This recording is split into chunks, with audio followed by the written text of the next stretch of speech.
Which cars in the UK turned out to be the biggest disappointments of the decade? Why did some seem promising on paper, but fail to capture the hearts of drivers? Here's a look at the top 10 worst and most frustrating and downright fussy cars of the 1950s. The ones that made British driver wish they'd never spent their money.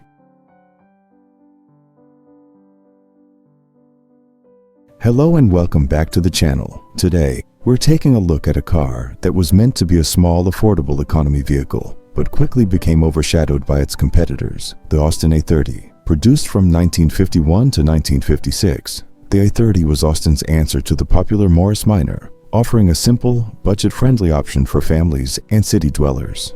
While it was affordable and easy to maintain, the Austin A30 had a number of significant flaws that prevented it from standing out and cementing itself as a true classic. Let's take a closer look at why the Austin A30, despite its best intentions, struggled to find a lasting place in automotive history. The A30 was designed to be a no-frills, budget-friendly vehicle aimed at the everyday driver. With a small, compact design, it was built for efficiency, practicality, and simplicity. The idea was to provide a car that was affordable for the masses, with just enough space and comfort to meet the needs of a small family or a young driver. However, while the A30 may have seemed like a great option at first, it quickly became clear that it had some serious shortcomings that held it back. One of the first things you notice about the Austin A30 is just how cramped it feels inside.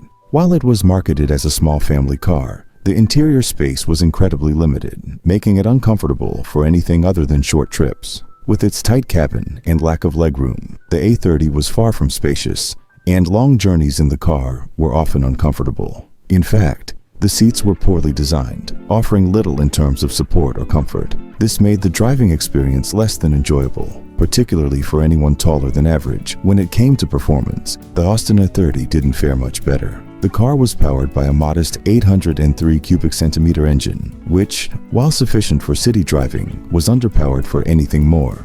It struggled to keep up with faster traffic on the open road, and acceleration was slow at best. For anyone hoping for a zippy, responsive driving experience, the A30 was a major letdown. The limited power, combined with its poor handling, made the car difficult to drive, especially at higher speeds or around tight corners. The suspension was firm and uncomfortable, contributing to a bumpy, jarring ride.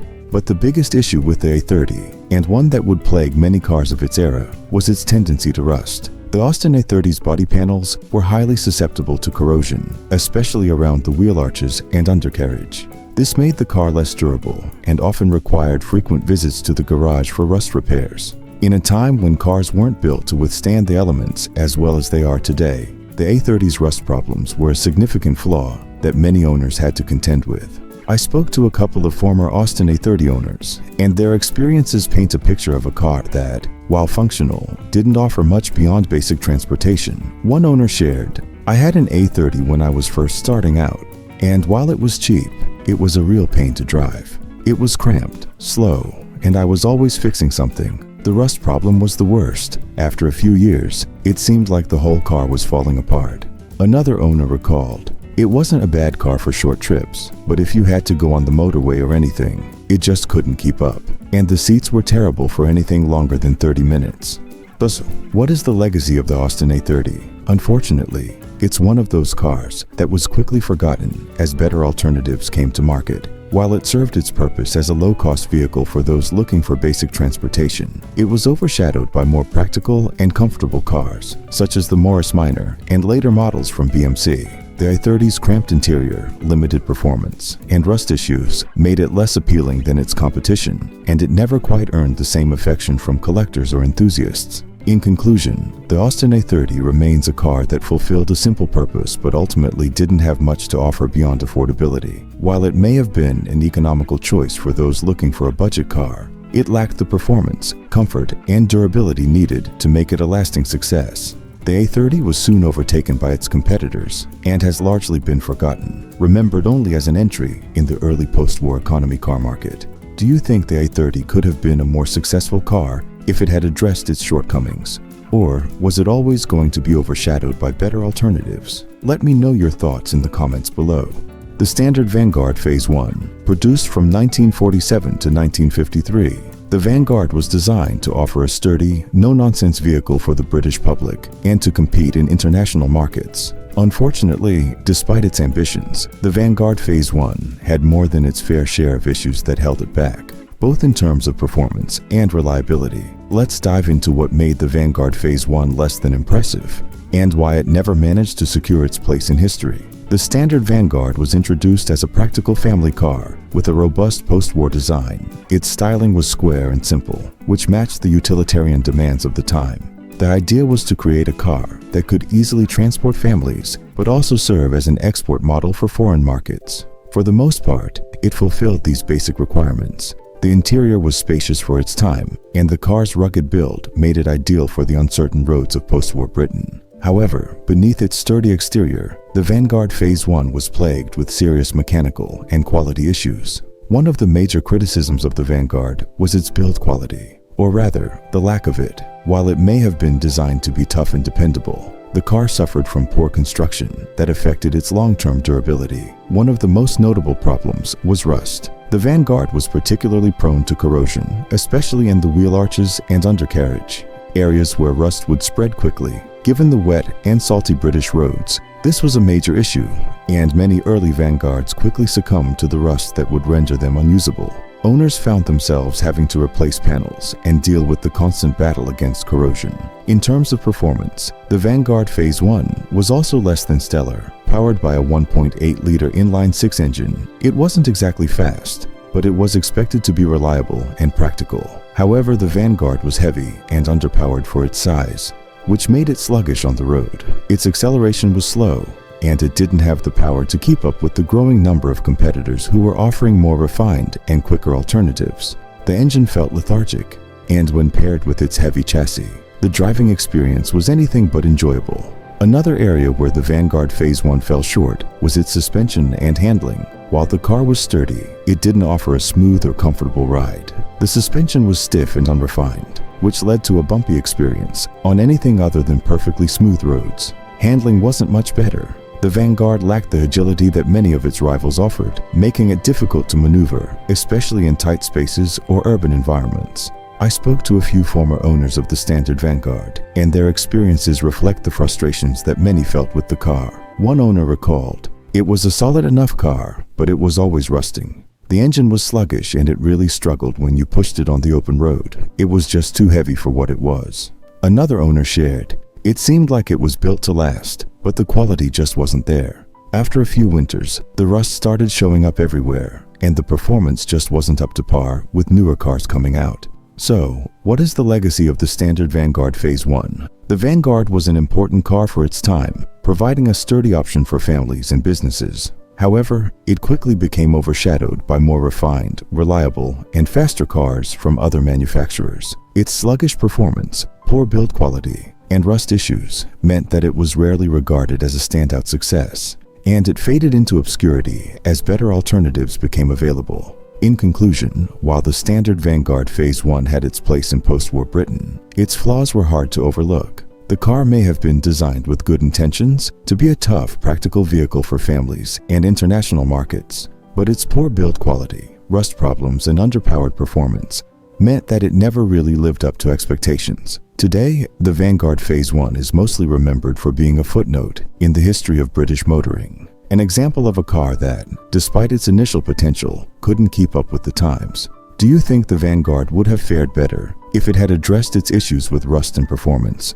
Or was it always destined to fade into obscurity? Let me know your thoughts in the comments below. The Ford Consul Mark I, produced from 1951 to 1956, was introduced as part of a new wave of post-war vehicles that sought to offer a more modern, stylish, and practical solution for families. Ford's three-box design for the Consul Mark I was meant to set it apart from the previous generation of cars. And while it was a step toward modernity, the reality of the car's performance, build quality, and long-term reliability was far from ideal. Let's start with the design. When the Ford Consul Mark I was introduced in the early 1950s, the industry was beginning to move away from the boxy, utilitarian designs of the pre-war era. The three-box design of the Consul, a distinct separation between the bonnet, cabin, and boot, was a new modern look that promised to bring a fresh feel to the market. It had the visual appeal of a family car that was built for the future. and many believed it would be a hit for families looking for both style and practicality. However, while its design was forward-thinking, the Consul Mk1 was let down by several key issues that plagued its performance and reliability. One of the first things you'll notice when looking at the Consul Mk1 is the engine. The car was powered by a 1.5-liter straight-six engine, a size that seemed adequate for a family car of the time. But this engine, while not terrible, was simply underpowered for the car's size and weight. The performance was sluggish at best. Drivers often complained about the lack of acceleration, particularly when merging onto highways or attempting to overtake slower vehicles. On the open road, it felt lethargic, and it certainly didn't have the pep that other cars of the era offered. Even though the engine wasn't the worst by any means, it certainly failed to provide the smooth, confident driving experience that Ford had hoped for. But it wasn't just the engine that let the Consul Mark I down. The car's braking and handling were also significant points of criticism for a car that was marketed as a family-friendly option. The braking system was often described as inadequate.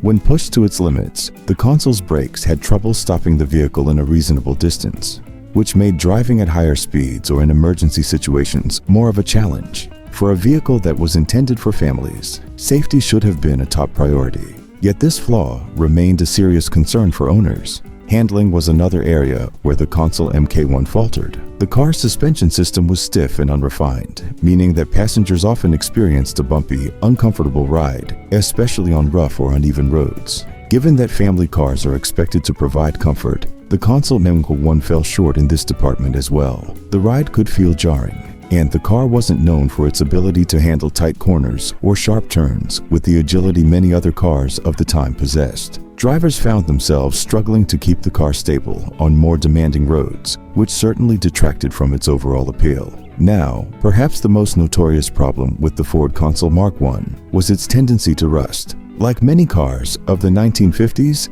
the Consul Mark I suffered from poor rust protection, given the damp British weather and the salty roads in the winter months. The Consul Mk1 was particularly susceptible to rust, especially around the wheel arches, undercarriage, and sills. This meant that many owners found themselves dealing with rusted-out panels and rotting bodywork within a few years of ownership. It became a common sight to see Consul Mk1s rusting away in scrapyards far earlier than cars of better build quality. Rust problems not only compromised the aesthetic of the car, but they also threatened the integrity of its structure, leading to costly repairs and early retirement for many vehicles. Several former owners of the Ford Consul Mark I have shared their frustrations with me. One owner described their experience.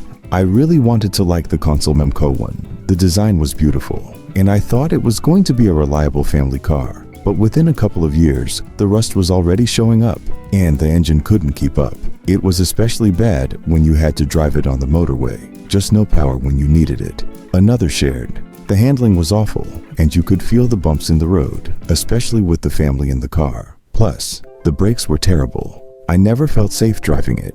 So, where does that leave the legacy of the Ford Consul Mark I? While it did manage to introduce some design trends that would shape future family cars, it ultimately failed to live up to the expectations set for it. Despite its innovative styling, the Consul Mk1 was outclassed by other cars that offered better performance, reliability, and overall build quality. It couldn't shake the reputation for being underpowered, uncomfortable, and prone to rust, making it a less than ideal choice for families looking for a durable, dependable car. Meet the Morris Oxford MO, produced between 1948 and 1954. This car was designed as a family sedan aimed at providing an affordable and dependable option for post-war Britain. However, despite its reasonable pricing and intentions, the Oxford MO quickly became known for a series of flaws that made it less appealing compared to its competitors.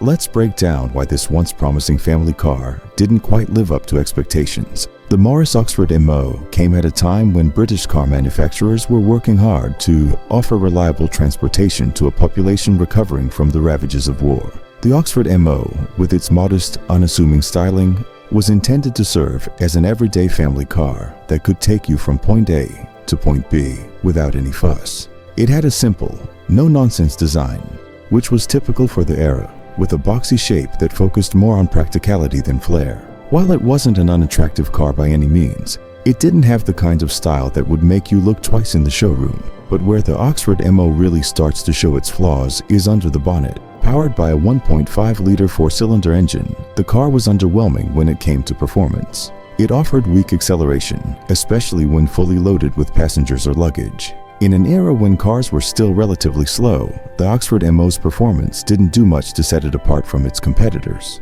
When compared to more powerful rivals, the Morris Oxford MO felt sluggish, especially on inclines or when overtaking other vehicles. Its engine simply didn't have the oomph that many drivers were hoping for, making it a less than ideal choice for anyone looking for a more engaging driving experience. But it wasn't just the engine that disappointed. The Oxford MO also suffered from a rough suspension system that made for an uncomfortable ride. For a family car, comfort was key, and this was one area where the Oxford MO simply didn't measure up. The ride could feel bumpy and jarring, especially over rough roads, and the car didn't offer the smooth, cushioned experience that drivers of the time were seeking. It wasn't uncommon for passengers to complain about the lack of comfort during longer journeys, as the suspension failed to absorb the shocks of the road properly. For a car that was supposed to be a family-friendly option, this was a major downside. Another significant issue that plagued the Morris Oxford MO was its tendency to rust. Like many cars from this era, the Oxford MO suffered from poor rust protection, particularly around the body seams and wheel arches.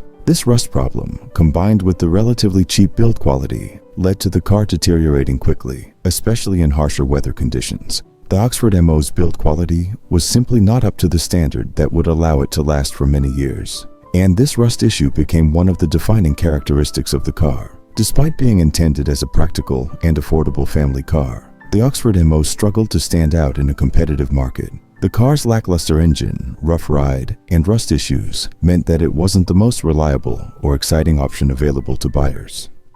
It also didn't have the same level of sophistication or refinement that some of its competitors offered, leaving it feeling somewhat dated and uninspiring. Speaking to some former owners of the Morris Oxford MO, their experiences highlight many of the issues we've discussed. One owner shared, "It wasn't a terrible car, but it wasn't a great car either. The engine was just so underpowered, especially when you had a full car of people. It struggled to get up hills, and I remember feeling like I had to plan every overtaking move carefully." Another former owner recalled, "The suspension was awful. Even on reasonably smooth roads, the car bounced around like crazy. I didn't take it on long trips because I knew it wouldn't be comfortable." So, what is the legacy of the Morris Oxford MO?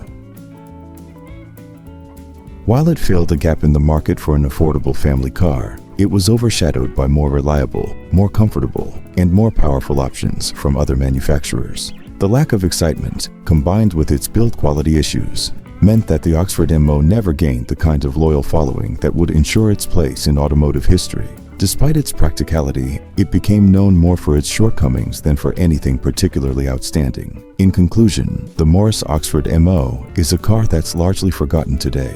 It may have had the right idea, a simple no-frills family sedan, but it simply couldn't compete with the rising tide of more refined and better performing cars. Its weak engine, poor ride quality, and rust problems left it lagging behind its competitors. And as the years went by, it faded from memory. The Hillman Minx Series 3, produced between 1956 and 1957, Hillman set out to create a family car that would offer a refined look and dependable performance. But despite its efforts, the Minx Series 3 quickly gained a reputation for breaking down and requiring frequent repairs. Let's dive into why this car struggled and what legacy it left behind. When the Hillman Minx Series 3 was introduced, it was aimed at providing a solid family car with a bit of refinement. The Minx had an updated design compared to earlier models, with smoother lines and a more modern polished look. Hillman tried to make it appealing to families looking for something that felt both practical and stylish. But despite these good intentions, the Minx Series 3 was anything but reliable, and that's where the trouble began. Under the hood, the Minx Series 3 was powered by a 1.5-liter four-cylinder engine. On paper, this seemed like a reasonable power plant for the time, but it simply didn't live up to expectations. Many owners reported frequent issues with the engine, which struggled with poor performance and reliability. The engine was known to develop problems fairly early into ownership, with some drivers experiencing issues like misfiring, stalling, and excessive fuel consumption. The Minx's engine didn't have the power or refinement needed to keep up with its competitors, and it quickly became known for being finicky and prone to breakdowns. But the engine wasn't the only area where the Minx Series 3 let its owners down. The car's gearbox was another weak point. Drivers often complained about the roughness of the shifts, and the gearbox itself was prone to failure. Gear engagement could be difficult, and there was a lot of play in the shifter, making driving the Minx feel less than smooth and often frustrating. For a car designed to be a family sedan, this was a major drawback, as drivers expected a more pleasant driving experience. When it came to handling, the Minx Series 3 also fell short. While it wasn't a terrible car to drive, the handling felt outdated compared to other models on the market. The steering was vague and unresponsive, and the suspension system struggled to keep up with the demands of modern roads. The car's ride could feel bouncy and uncomfortable, particularly on uneven surfaces. The Minx didn't provide the kind of refined, composed driving experience that many of its rivals offered, and it was soon overshadowed by cars with better handling and overall performance. The Hillman Minx Series 3 had a reputation for being prone to breakdowns and requiring constant maintenance. Frequent trips to the mechanic became a part of life for many owners, as the car's mechanical issues were ongoing and costly. Whether it was the engine, gearbox, or general build quality, the Minx was a car that seemed to spend as much time in the garage as it did on the road. This constant need for repairs and attention quickly tarnished its reputation, and it became known as a car that wasn't worth the trouble. One former owner of the Hillman Minx Series 3 shared their experience. "I had high hopes when I bought the Minx. It looked nice, and I thought it would be a reliable family car. But from the start, the engine had issues, and the gearbox was just awful. I was in the shop more than I was on the road, and it just never felt like a car I could trust." Another owner commented, "The car looked fine, but it just wasn't a joy to drive. It was always in for repairs, and when it was working, the handling was all over the place. It was one of the most frustrating cars I've ever owned." So, what is the legacy of the Hillman Minx Series 3? Unfortunately, the Minx quickly became known for its mechanical issues and reliability problems. While it tried to position itself as a refined family car, the frequent breakdowns, poor handling, and outdated performance meant it was overshadowed by other more dependable alternatives. By the time the Minx Series 3 came to the end of its production run, it was clear that Hillman had missed the mark. In conclusion, the Hillman Minx Series 3 is a cautionary tale of a car that had good looks and good intentions but couldn't deliver when it came to reliability and performance. While it might have been a decent choice in terms of affordability, its frequent mechanical failures and subpar driving experience made it hard to recommend. In the end, it faded into obscurity as more reliable and capable cars took its place on the market.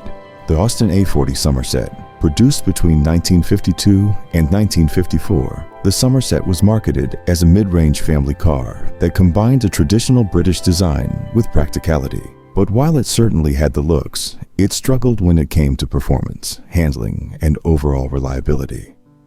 Let's take a closer look at why the Austin A40 Somerset never quite lived up to its potential. The Austin A40 Somerset had a distinct, charming appearance that definitely captured the essence of British automotive design in the 1950s. With its rounded classical lines and a spacious front grille, the Somerset was a visually appealing car that had the right kind of look for a family car of its era. Austin's design team aimed for a car that could be both stylish and functional, and to an extent, the Somerset succeeded in this regard. However, when it came to the crucial elements that would make it a true contender in the market, the Somerset started to falter. Let's start under the bonnet. The Somerset was powered by a 1.2-liter four-cylinder engine. On paper, this may have seemed adequate for a mid-range family car, but in practice, the engine was woefully underpowered. Drivers often found that the car struggled to gain speed, especially when it was fully loaded with passengers or luggage. Acceleration was sluggish, and the car's overall performance left much to be desired. For a family vehicle in the 1950s, when other competitors were offering more robust engines,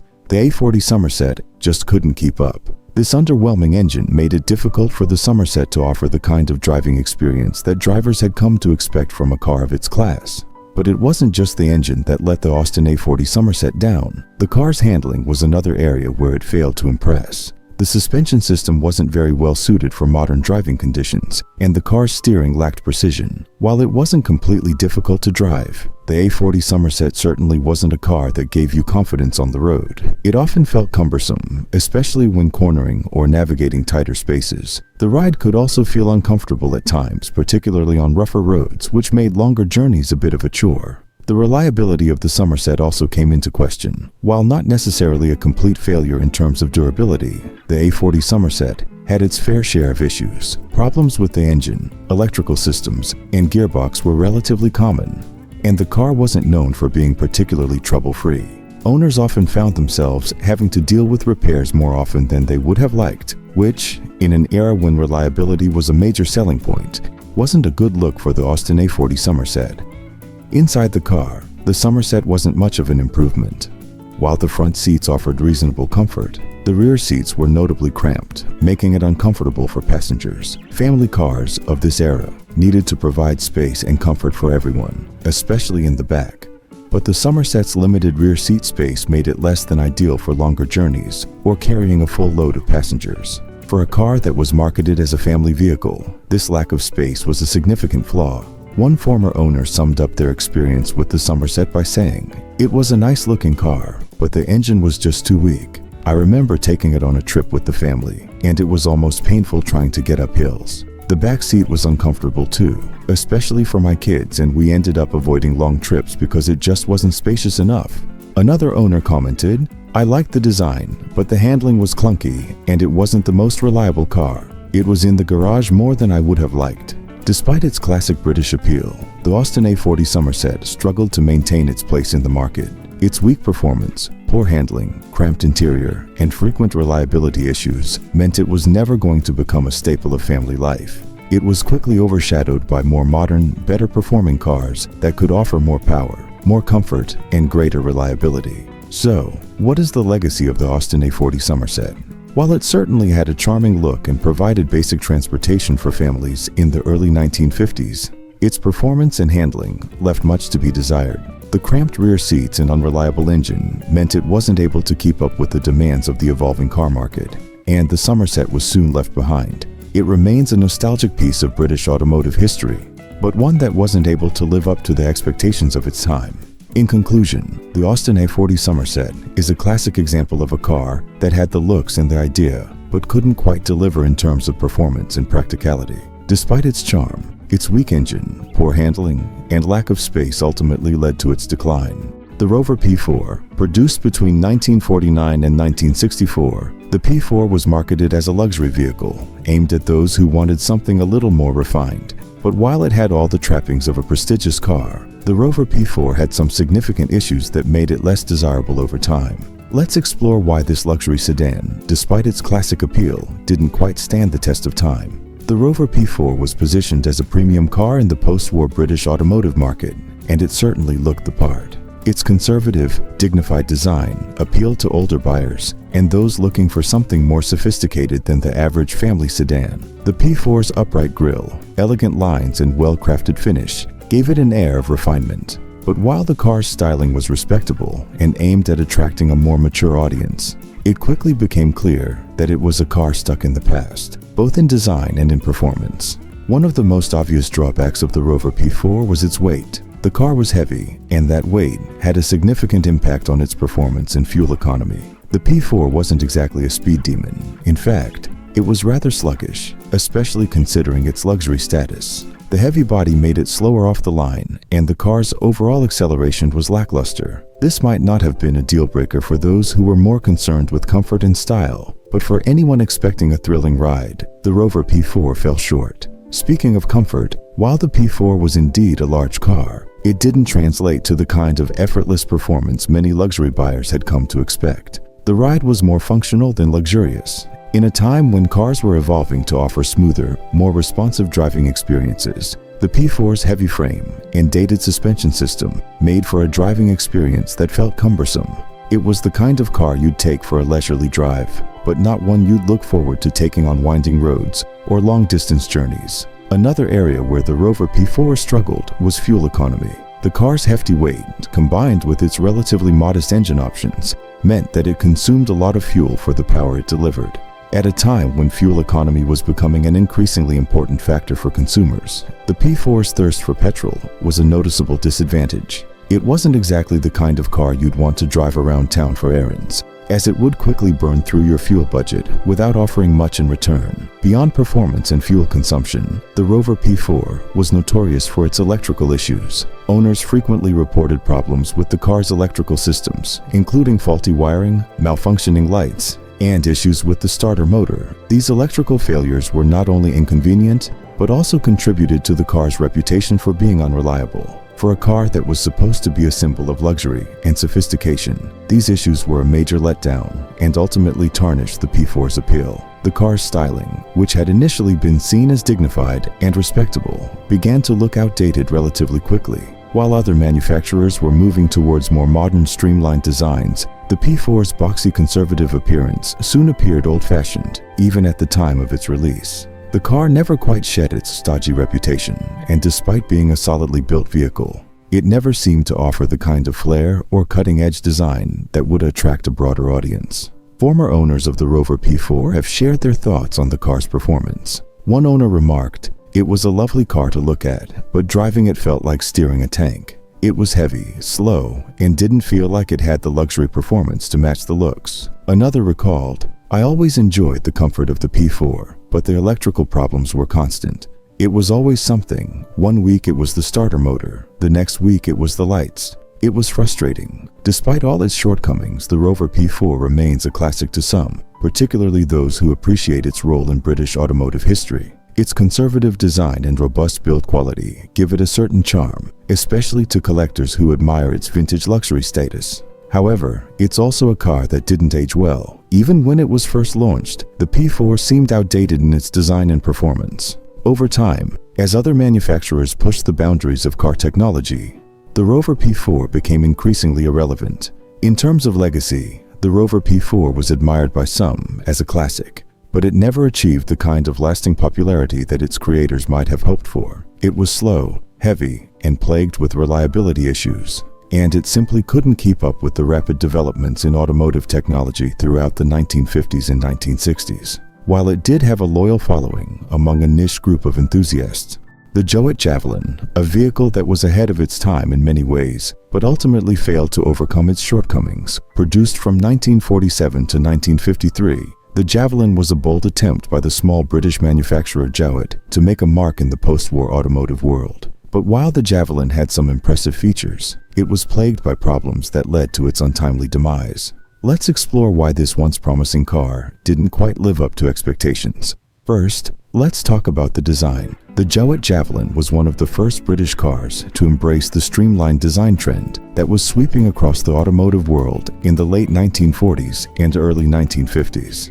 It was a sleek, aerodynamic vehicle with curvaceous lines that made it look modern and stylish. This design was quite innovative for its time, particularly in a post-war era when many cars were still boxy and utilitarian. The Javelin's smooth, futuristic aesthetic set it apart from other cars of the era and caught the eye of many potential buyers. But while its looks were impressive, the car's performance and reliability left much to be desired. Under the bonnet, the Javelin was powered by a 1.5-liter flat-4 engine. On paper, this should have been a good match for the car's size and weight. However, the engine was prone to problems, including oil leaks, overheating, and other mechanical failures. While not a disaster, the engine's reliability issues made owning a Javelin a gamble for many drivers. In an era where car owners expected a level of dependability, the Javelin's engine issues were a major turnoff for those looking for a trouble-free vehicle.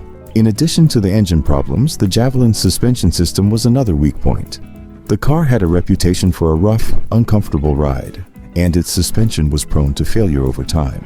The soft suspension system, designed to provide comfort, didn't hold up well under regular use and often caused the car to feel unstable on the road. This made for a less than ideal driving experience, particularly on bumpy or uneven roads where the car struggled to maintain stability. While some buyers might have appreciated the Javelin's unique styling, its driving dynamics left much to be desired. Perhaps one of the biggest issues with the Javelin was the difficulty of getting repairs. Jowett, being a relatively small manufacturer, didn't have the same level of resources as larger companies like Ford or Vauxhall. As a result, the availability of spare parts for the Javelin was limited, making it difficult for owners to keep their cars in good working order. Frequent breakdowns meant that finding replacement parts was a constant hassle, and repair costs could quickly add up.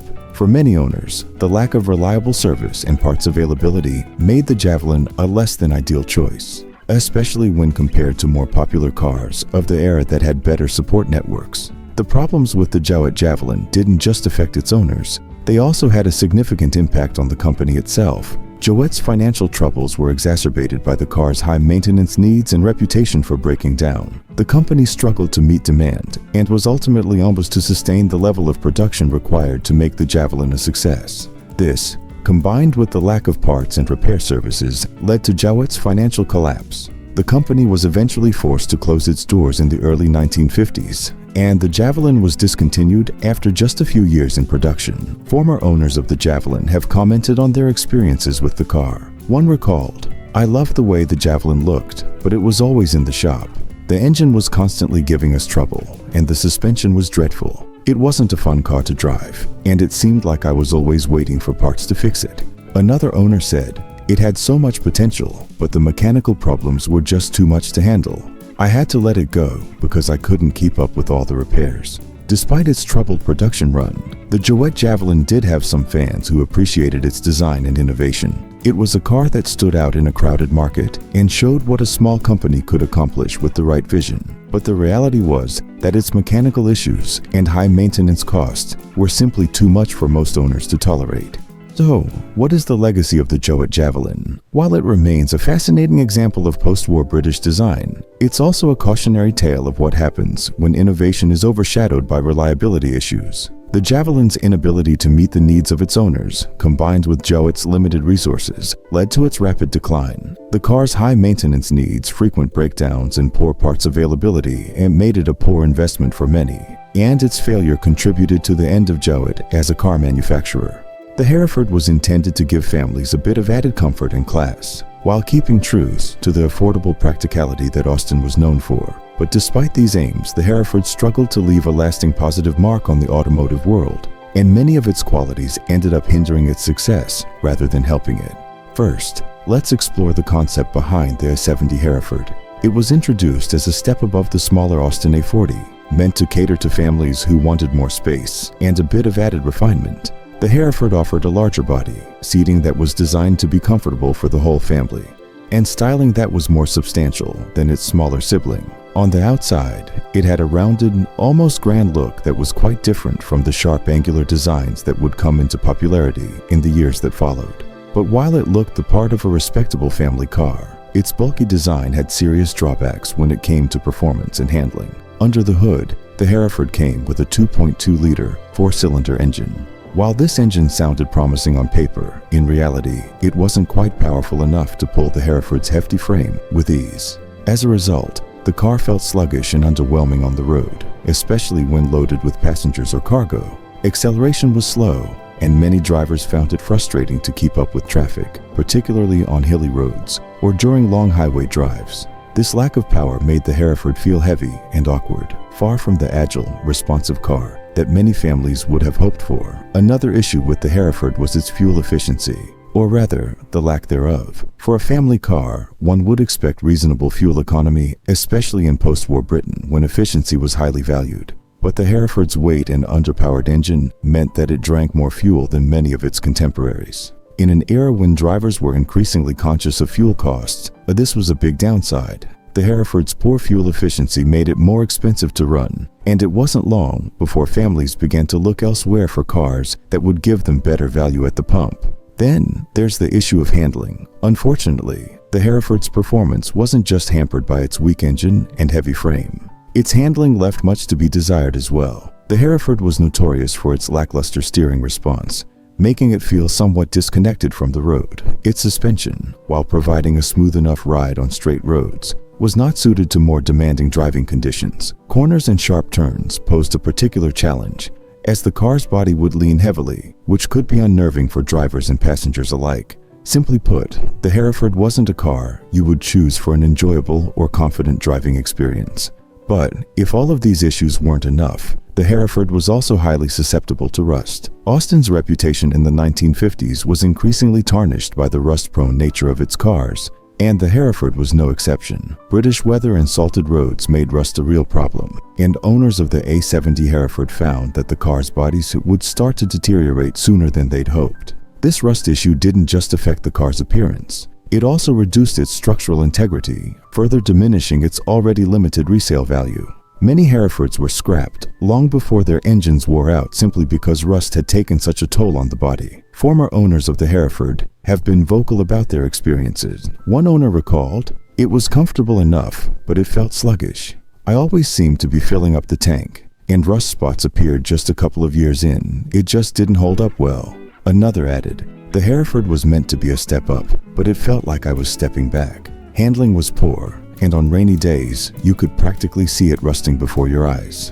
What then is the legacy of the Austin A70 Hereford? While it had a respectable look and did offer some comfort, it lacked the durability and performance that families were looking for. Austin wanted the Hereford to be seen as an upscale choice for the middle class. But instead, it ended up as a costly and rust-prone alternative to more reliable cars from other brands. The Hereford didn't do much to help Austin's reputation, which was already starting to falter due to issues with quality and reliability. In hindsight, the Austin A70 Hereford is remembered as a car that missed its mark. Despite its ambitions, it couldn't deliver on the basics that buyers needed, like dependable performance, affordable running costs, and a rust-resistant body. It serves as a reminder that even the best intentions can fall short if a car can't live up to its promises. The Bond Minicar Mark C. This little vehicle was an attempt to provide affordable, basic transportation for a post-war Britain still recovering economically. With 3 wheels, a minimalistic frame, and a tiny engine, the Bond Minicar was designed with a single purpose: to be as cheap as possible. But while it achieved this low-cost aim, it came with a host of issues that quickly made it clear that sometimes you really do get what you pay for. Let's start with the concept behind the Minicar. Back in the 1950s, many people still couldn't afford a full-sized car, and the Minicar offered a solution. It was lightweight, designed with a tiny 2-stroke engine, and of course, came with only 3 wheels, which helped keep production costs down, and also made it eligible for lower taxes as a motorcycle under British law. On paper, it was a promising idea for people who just wanted basic transport without the expense of a traditional car. But in reality, the Minicar's design and performance left a lot to be desired. One of the biggest issues with the Minicar Mark C was, quite simply, its lack of power. With an engine producing around 8 horsepower, it was laughably underpowered, even by the modest standards of the time.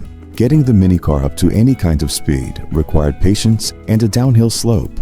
It struggled to keep up, even with city traffic, making it challenging for drivers to feel safe on the road. And when it did manage to reach higher speeds, anything over about 30 miles per hour, the Minicar could start to feel frighteningly unstable. This brings us to the next problem: the Minicar's stability, or lack thereof. Being a 3-wheeled vehicle with a high center of gravity, the Bond Minicar Mark C was incredibly prone to tipping over, especially on sharp turns. This instability made the Minicar feel hazardous to drive, and many owners reported feeling nervous even on short trips. Cornering was particularly tricky. One wrong move, and you could easily find yourself on 2 wheels, or worse, upside down. For many drivers, this lack of stability defeated the purpose of having a car in the first place. After all, a car should make you feel safer and more secure on the road, not leave you holding your breath every time you make a turn. And then there was the question of comfort, or rather, the lack of it. The Minicar was compact, to say the least, with barely enough room for the driver and 1 passenger. Legroom was limited, and the seats were basic at best, offering little in the way of support or cushioning. The small size of the car also made it unsuitable for carrying much cargo, which was another drawback for owners looking for a practical everyday vehicle. In short, the Minicar could feel cramped and uncomfortable, even for short trips. While it may have been affordable, it was also a test of endurance and patience for anyone sitting inside it. Former owners had a lot to say about the Minicar's quirks. One owner described it as, a bit like riding a lawnmower with a roof, while another recalled how they were always more focused on keeping it from tipping over fast than actually enjoying the ride. The feedback was consistent. While the Minicar met a very specific need, it was by no means a pleasure to drive. Despite its many issues, the Bond Minicar does hold a unique place in automotive history. It was one of the earliest attempts to create a truly economical vehicle for the masses, even if it fell short in execution. For people who couldn't afford anything else, it provided a way to get around, though often at the cost of comfort, safety, and peace of mind. As time went on, the market evolved, and more practical, affordable small cars started to appear. The popularity of models like the Mini, which offered more stability, power, and versatility, ultimately made cars like the Minicar obsolete. Today, the Bond Minicar Mark C is remembered as an oddity, a car that dared to be different but ultimately failed to meet the basic needs of its owners. It's a reminder that sometimes the cheapest option isn't always the best, especially when it comes to something as essential as transportation. While it may be fun to look back on as a piece of automotive history, it's no surprise that the Minicar quickly faded from the mainstream. Thanks for joining me on this trip down memory lane with the Bond Minicar Mark C. Be sure to like, subscribe, and comment below with your thoughts on this unique little car. Have you driven anything like it? Or is there another quirky classic car you'd like us to cover? Let me know, and I'll see you in the next video.